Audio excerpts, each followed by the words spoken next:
Graça e paz, queridos irmãos, um ótimo dia a todos. Hoje, dia 11 de março de 2025, nosso devocional diário está em Hebreus, capítulo de número 6. Lembremos que no finalzinho do capítulo 5, o autor estava chamando a atenção daqueles irmãos para que eles deixassem de se alimentar com leite, sem ser com alimento sólido. Então, ele volta a falar sobre isso aqui. Na verdade, como nós sabemos, a divisão em capítulos e versículos da Bíblia foram feitos muito tempo posteriormente à escrita original.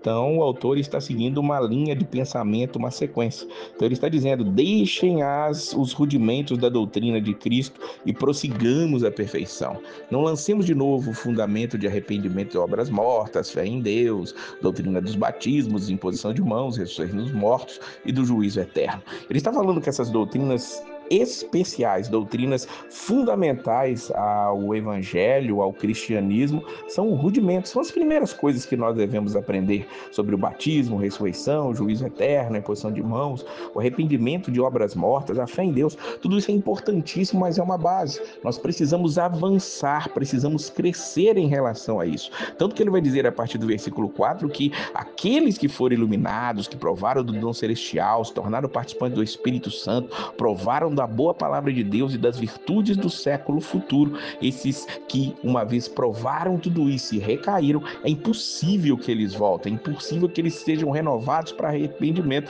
porque quanto a isso, é como se eles estivessem crucificando de novo o Filho de Deus e expondo eles ao vitupério. Vamos entender que o autor aos Hebreus está escrevendo para judeus convertidos aqui. Inicialmente, essa mensagem para pessoas que tinham saído do judaísmo e tinham vindo ao cristianismo, mas pode ser que alguns deles tinham vindo ali de maneira apenas superficial, mas essa superficialidade, ao experimentar essas pequenas coisas que estão aqui, que na verdade são grandes coisas, eles se desviassem dos caminhos, eles não voltariam, não haveria mais como se arrependerem. Por quê? Porque já tinham provado demais das coisas do Senhor, tinham provado de coisas excelentes. Eles estavam ali superficialmente, não houve uma conversão genuína.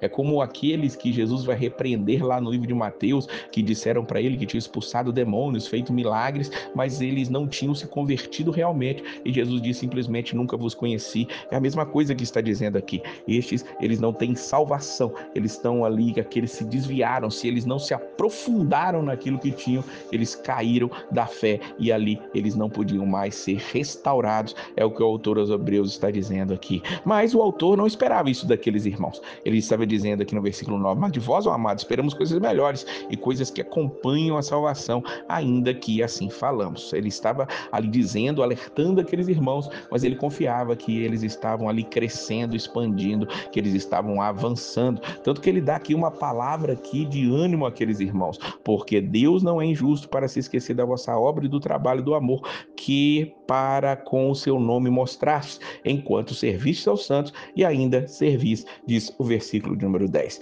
Nós servimos por amor, por pura gratidão ao Senhor, e ainda assim nós temos promessas que vêm da parte de Deus, porque nós sabemos que é o Senhor quem faz, e a nossa obra, a obra que fazemos ao Senhor, não é vã. Por isso ele manda que nós sejamos imitadores dos que pela fé e paciência herdaram as promessas, diz o versículo de número 12.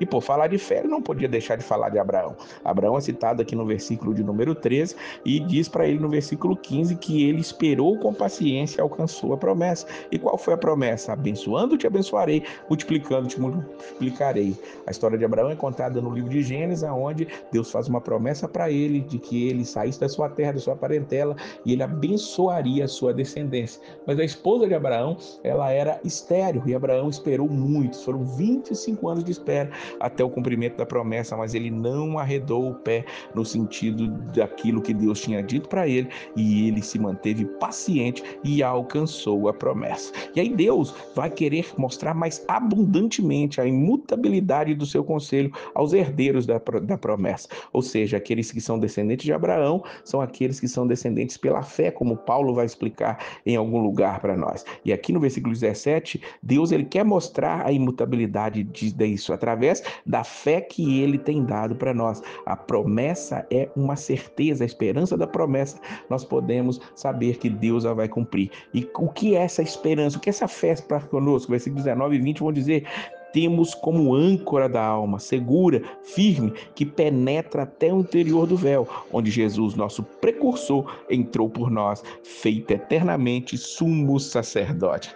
Jesus, ele penetrou o véu. O véu no templo ou no tabernáculo simbolizavam ali a separação entre o lugar santo e o santíssimo lugar, aonde apenas o sumo sacerdote passaria. Nós temos um relato em Mateus que na morte de Jesus o véu do templo foi rasgado, um símbolo claro de que agora o acesso à presença de Deus, o acesso ao Deus Todo-Poderoso, ele está aberto através da pessoa de Jesus Cristo. Por isso nós podemos entrar, porque Jesus Cristo também entrou, ele é o nosso precursor, ele penetra até o interior do véu, ele que nos segura, a fé que nós temos nele é a âncora da alma, ela é segura e é firme, e que nós possamos confiar plenamente nele. O nosso sumo sacerdote, segundo a ordem de Melquisedeque, como nós já falamos em outro capítulo, ele está firme e está chamando cada um de nós a segui-lo, que nós nos mantenhamos firmes e fiéis. Afinal de contas, o Senhor quer que nós avancemos, que nós não fiquemos apenas nos rudimentos da doutrina,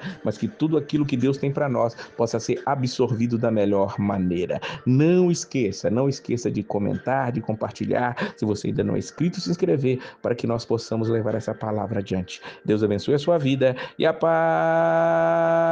do Senhor.